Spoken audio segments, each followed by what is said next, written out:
6. Planting trees. Recently, my wife Dorothy and I visited an old friend. I had not seen Mrs. N.A. for 18 or 19 years.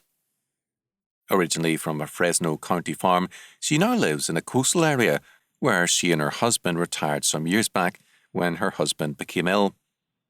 She is now 9 years a widow, 85 years old, and she walks with a crutch under one arm and a cane in her other hand. She lives alone. She has almost an acre of garden and fruit trees and enjoys her garden work. Best of all, she showed us happily 6 or more young fruit trees which she planted this spring. Does this sound strange to you? A crippled woman of 85 planting for the future? Well, this was once an accepted Christian practice, going back to Old Testament times. The world was not empty when we were born into it, and we are not supposed to leave it poorer because we have been here.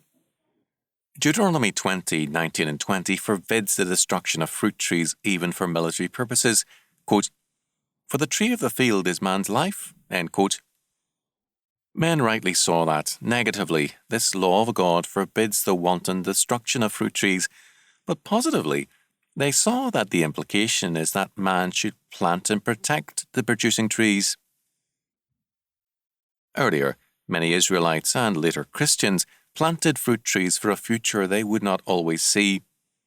Johnny Appleseed planted apple trees, fenced the seedlings, and made a wide circuit to care for them in the wilderness, so that, by the time settlers began to move in, there was fruit there for them.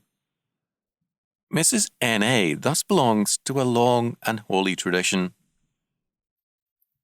What she is doing sounds strange today, because, as a nation, we are destroying our inheritance rather than adding to it.